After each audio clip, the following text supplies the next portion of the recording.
digital readouts, onboard computer diagnostics, advanced electronics developed by General Motors for the 747. Now many of the same engineers are building the same technology into new GM cars and trucks. So you and your car can drive smarter. Nobody sweats the details like GM.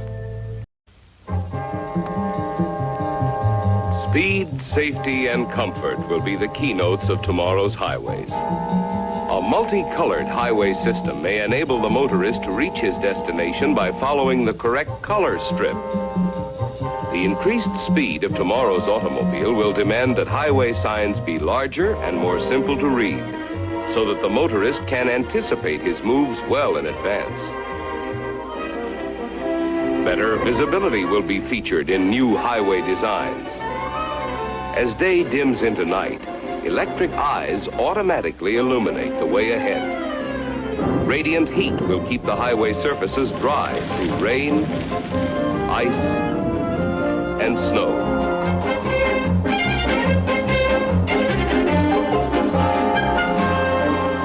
If visibility is poor, our windshield becomes a radar screen, showing the outline of objects ahead. Or fog may be eliminated by dispelling devices along the right-of-way. Dashboard panels featuring built-in safety controls and electronic operating devices are predictions for tomorrow. A teletype panel shows up-to-the-minute traffic bulletins. The recommended safe driving speed is automatically indicated. Our rear-view mirror is actually a television picture.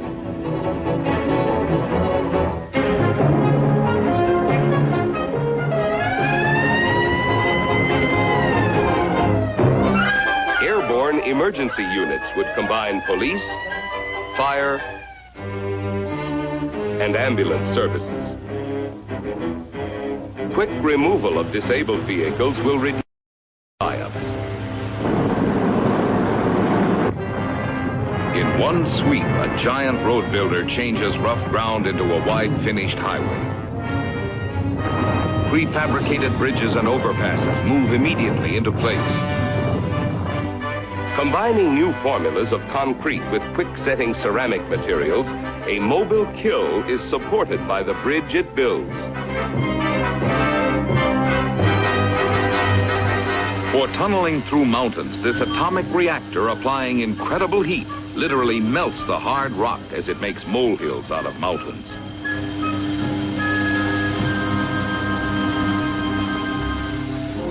Here is preserved the beauty and grandeur of mountain travel with the use of cantilevered skyways. The shape of our cities will change as expanded highway transportation decentralizes our population centers into vast urban areas. With the advent of wider, faster expressways, the commuter's radius will be extended many miles. America will someday be crisscrossed by a network of super-speed transcontinental motorways.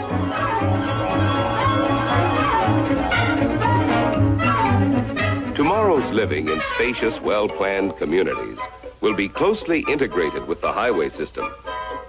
In the private motorport, the family car is automatically washed, dried, and refueled. As father chooses the route in advance on a push-button selector, electronics take over complete control. Progress can be accurately checked on a synchronized scanning map. With no driving responsibility, the family relaxes together. En route, business conferences are conducted by television.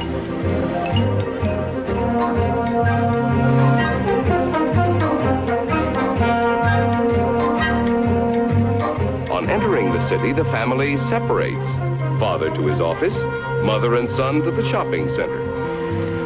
These new forms of vehicles will bring about special purpose roadways. Office buildings will combine unique parking and elevator services.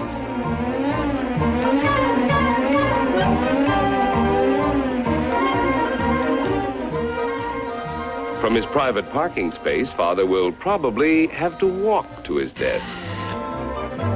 When mother and son arrive at the shopping center, they enter a massive cylinder, and their parking space literally comes to them. Safely above vehicular traffic, moving sidewalks make window shopping effortless.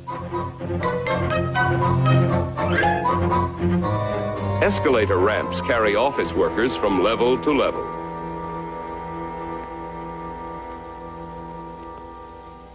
Advances in technology will give us more time for leisure in tomorrow's living. The family vacation will always be decided by a family vote, but getting there will be simplified by a punched card system, and the car is automatically operated and guided to preset destinations. Highly specialized pleasure vehicles will have every convenience of home. Today's insurmountable barriers and sheer cliffs will be scaled by highway escalators.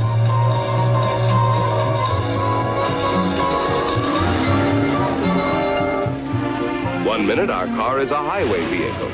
The next, a cabin cruiser. Keeping pace with America's economy, heavy-duty freightways will combine railroad volume with highway flexibility. Central Traffic Control radios a truck train, instructing the crew to pick up a farm produce unit.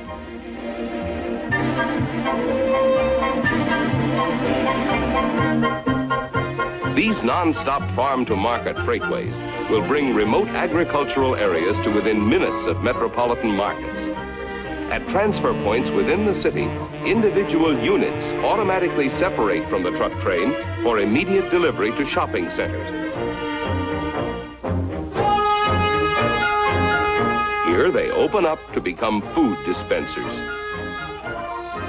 Another carrier sweeps directly to a seaport destination, where it becomes a neatly stacked unit in the ship's hold. To meet faster delivery schedules, these highways of commerce lead to launching ports, where the mobile freighter becomes the payload of a cargo rocket. Highway and automotive design will move forward together. First, we'll have the more efficient gas turbine car, then the speedier jet, the inexhaustible atom, and possibly the sun-powered electro-suspension car, which needs no wheels. These spectacular conceptions will lead to new dimensions for the American highway.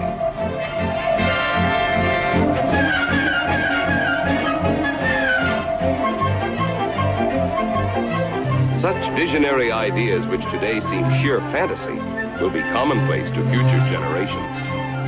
There will be miles of tubular highways, air-conditioned routes across hot desert wastelands, over sub-freezing mountain ranges, and even under the oceans.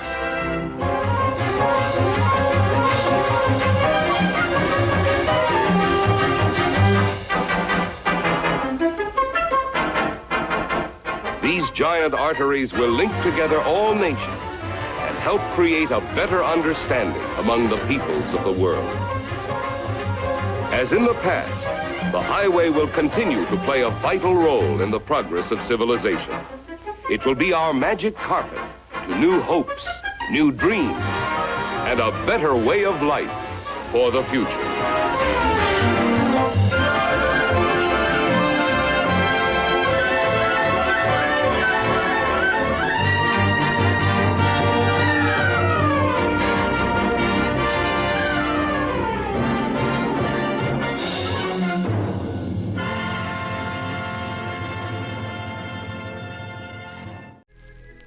You're watching Sleepcore. Pleasant dreams.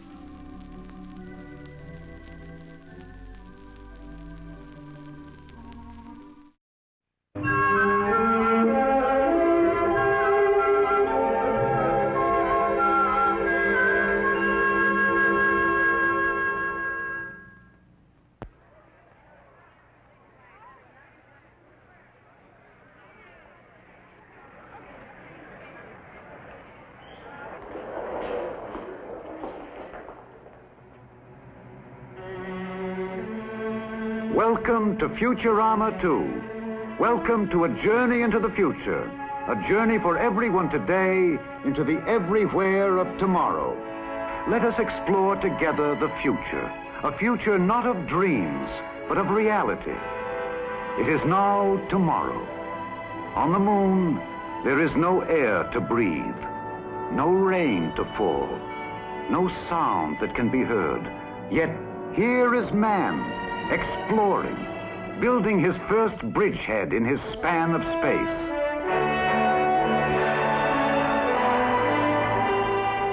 Lunar rovers float magically over powdered plains, range the crater's edge, their elastic train-like bodies conforming to every surface character of the moon. Here are bases of communication and supply, islands of existence built to withstand the melting heat of the lunar day, the shattering cold of the lunar night. Men in space now monitor the Earth, while men on Earth are finding a whole new world of answers to the worldwide needs of man. A diamond brilliance draws us to a frozen shore, to Antarctica, the southern polar cap of the world. Here, nations of the world, speaking the common language of science, probe for the Earth's secrets through countless centuries of ice. In mobile laboratories, form expeditions into the vast white wastelands of the still unknown. And here is Weather Central, forecasting to the world the great climatic changes born in the Antarctic's never-ending winds. Technicians, kept warm within their walls of ice, gather data from the depths of space, from polar winds, surrounding seas, in microseconds, relaying information wherever needed, anywhere on Earth. 3/4 of our Earth lies beneath the cold, still deeps of the sea, a water world in which we now can find abundance far beyond our dreams. Now we can farm and harvest a drifting, swimming, never-ending nourishment, food enough to feed 7 times the population of the Earth. In aquacopters, search the ocean floor to find miles deep, vast fields of precious minerals and ores. And in the deepest trenches of the seas, study at first hand long-hidden secrets of survival. Work easily the rich oil deposits of the continental shelves, while trains of submarines transport materials and goods along the waterways of the undersea. And in warmer seas are new realms of pleasure. A weekend, if you wish, at Hotel Atlantis in the kingdom of the sea. A holiday of thrills and of adventure, of radiant wonders in the sun-bright gardens of the sea. Fabulous coral reefs lead us back to the land, an equatorial land. Now, technology has found a way to control the wild profusion of this wonder world. A jungle road is built in one continuous operation. First, a searing ray of light, the laser beam, cuts through the trees. Then a giant machine, a factory on wheels, grinds up the stumps and jungle growth, sets the firm foundation, forms the surface slabs, sets them in place, and the roadway bed is paved.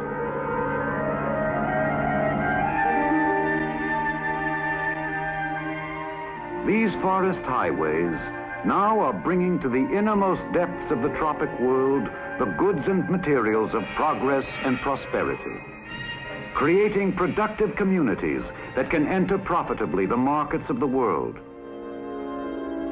and offering to us all enchanting tours through the storybook forests of tropic lands.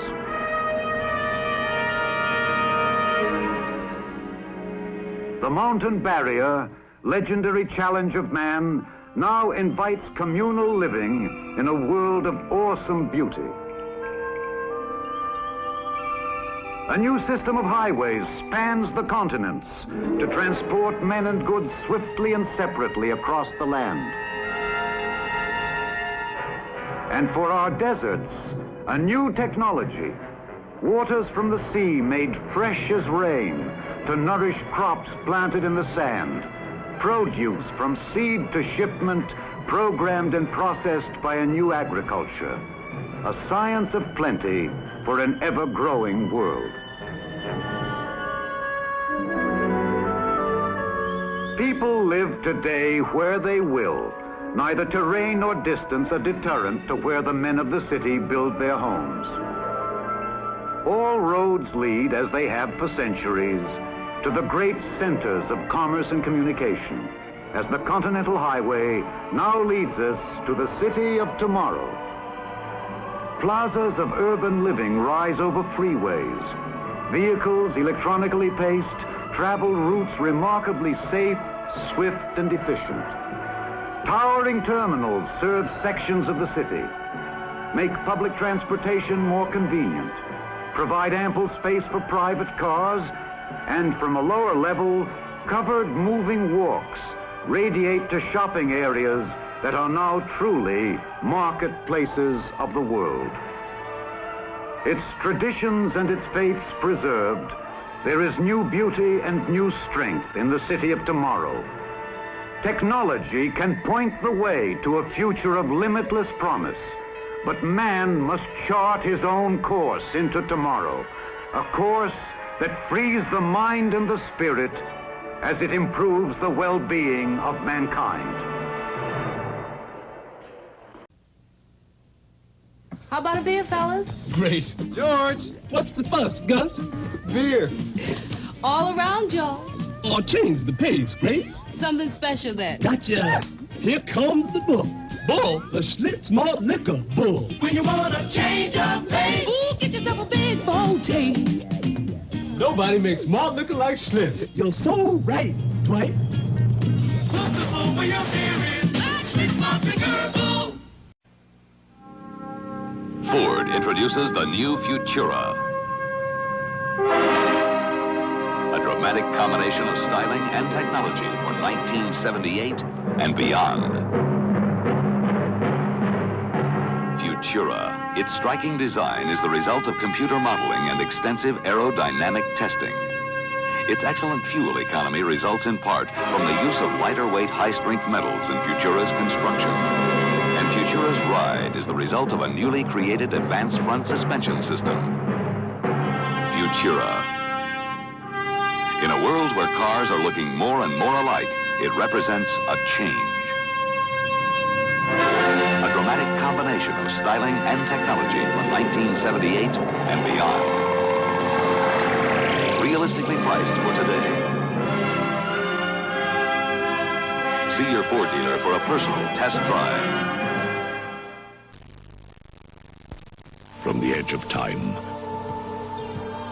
from the depths of the earth, Timex takes quartz to make a watch for a new age. The new Timex quartz, a watch so accurate you may not have to set it again this year. Thin, sleek, and more beautiful than any watch you could ever imagine. The new Timex quartz.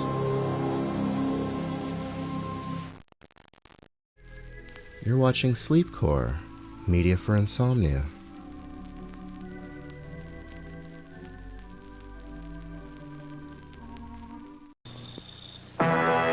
Journey to the future, when American fashion will look like this, American kitchens will look like this, and the American mayonnaise will look like this.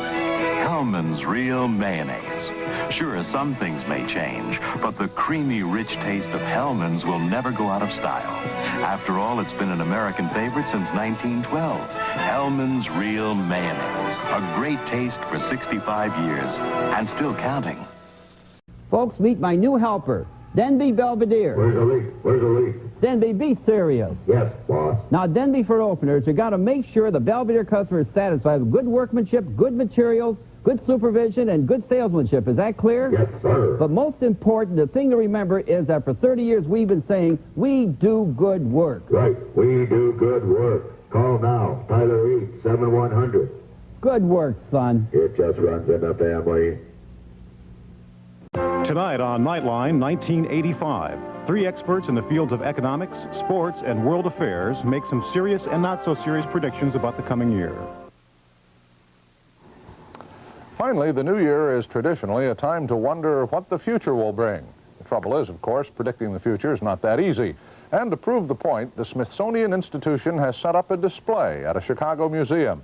As ABC's Chris Bury reports, it's a good thing 1985 will not be everything some visionaries thought it would be.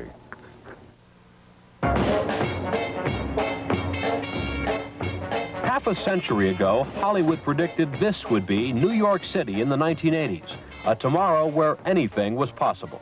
What do you want, a boy or a girl? A boy.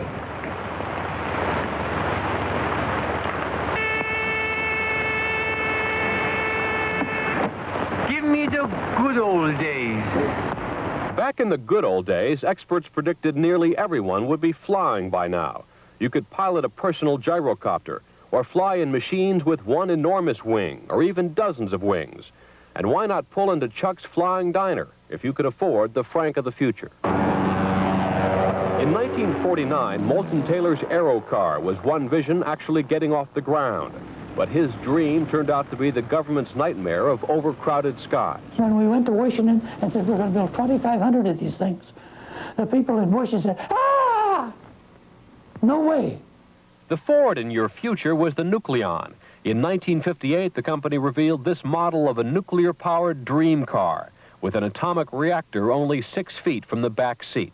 We figured all we got to do is get an atomic bomb, take it apart, and we all know what a nuclear engine feels like, or should be. Come here. Electro the Moto Man was a 1939 dream machine designed to help future dads around the house. Who? Me? Yes, you. Penelope Shue, the scarecrow of the future, would guard the garden. That's the most remarkable thing I've ever seen. Even more remarkable was Mom's mechanized miracle kitchen. Now, believe it or not, the floor is automatically cleaned too. What you see coming out of the wall is a self-propelled floor cleaner. And thanks to synthetic waterproof furniture, say goodbye to dusting. Just take a garden hose and put a drain in your living room floor. Perhaps we should be grateful that there are some ideas whose time never came. For we have seen the future, and sometimes it doesn't work. Chris Bury, ABC News, Chicago. And on that note, we count the blessings we don't have.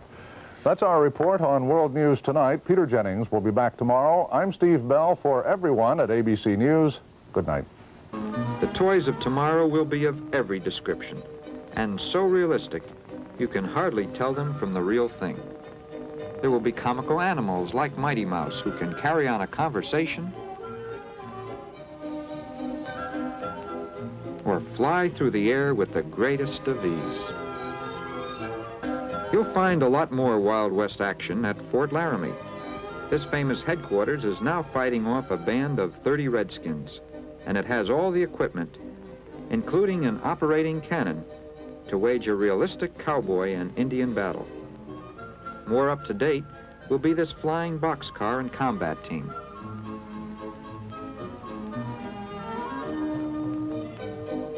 It has a howitzer, radar-controlled equipment, and an atomic cannon.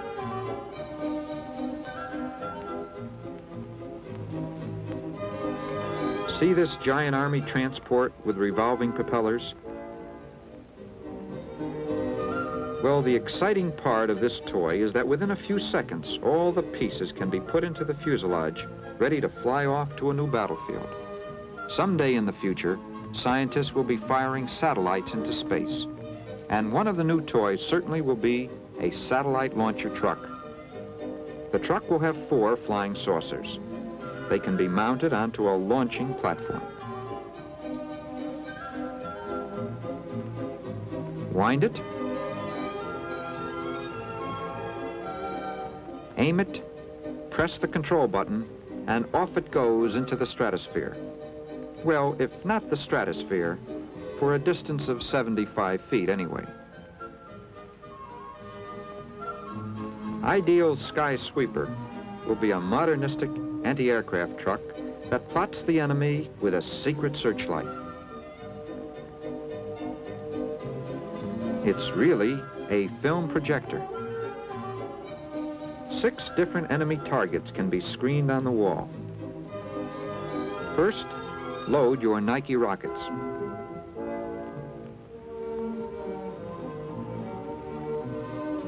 Then zero the enemy in through a crosshair sighting device. When the target has been tracked, blast away. Fire 1. Fire 2. Some people say toys of the future will blow up the Earth. They're right, for here's a globe intended to be blown up. Light as a beach ball, yet it's authentic in every detail, with over 2,000 names of oceans, countries, and cities. It will even have a wrought iron stand. It's typical of the ingenious toys of tomorrow, educational and lots of fun. What will they think of next? Well, if they can improve on these ideas, I'll be a monkey's uncle.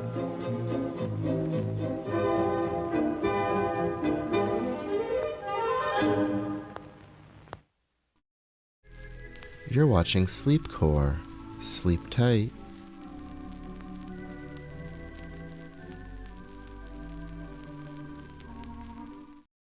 The year 2081, and Wendy Mead is having company. Rodney, set the table. I'll dial chicken a la Wendy.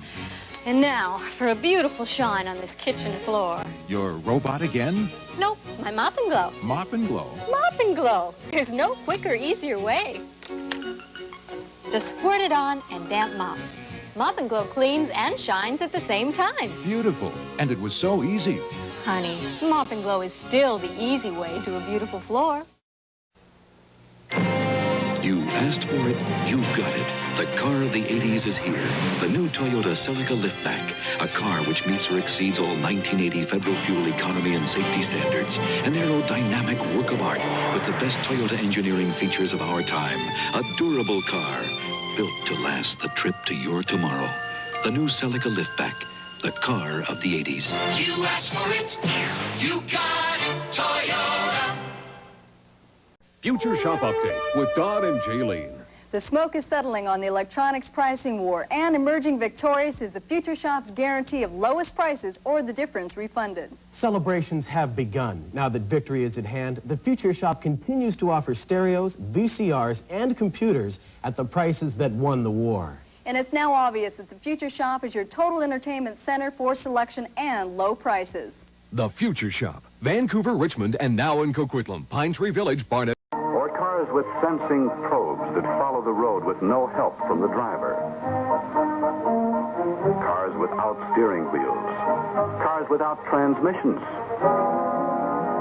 Highly advanced experimental cars that will eventually mean better production cars in a score of ways. Well, in the year 2000, I think I'll probably be the spaceship to the moon dictating robots to robots. Or else I may be, I don't know, in charge of a robot court, judging some robots. Or I may be at the funeral of a computer. Or if something's gone wrong with their nuclear bombs, I may be sort of coming back from hunting in a cave. I don't like the idea of sort of getting out and finding you've got a cabbage pill to eat for breakfast or something. Oh, I think, all these atomic bombs will be dropping around the place. And one will get near the center, because it will sort of make a huge, great big crater. And then the world will just melt, and the world will become one vast atomic explosion. And it will become like a supernova, stars. Some madman will get the atomic bomb and just blow the world into oblivion. There's nothing you can do to stop it. The more people who get bombs, the more somebody's going to use it one day. Well, I think that it'll be so overpopulated that there'll be wars, all nuclear explosions and everything. It'll make the Earth, too much radiation on it. It'll become too hot to live on. I think that there'll be no life at all, really, on the Earth.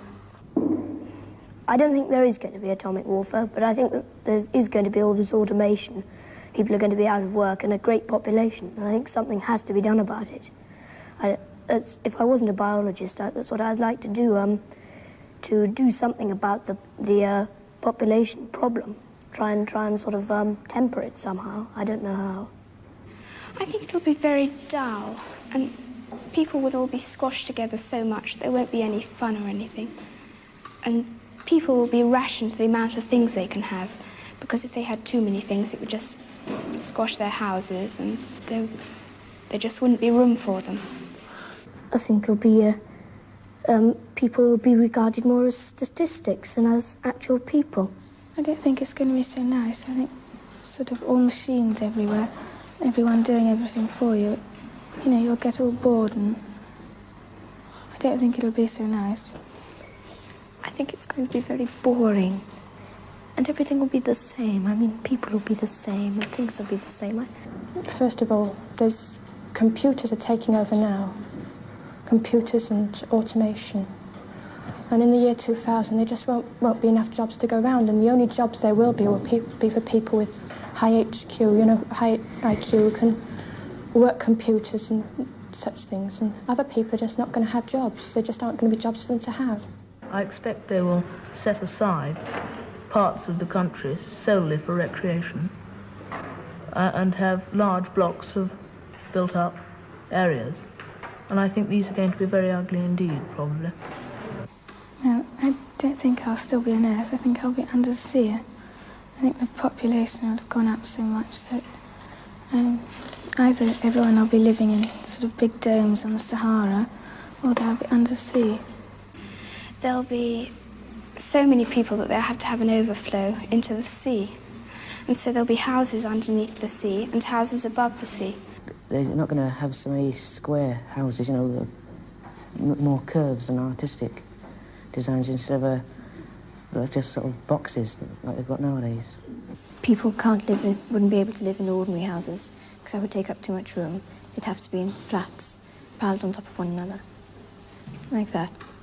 And the houses would be rather small, and everything would be cramped up, very cramped.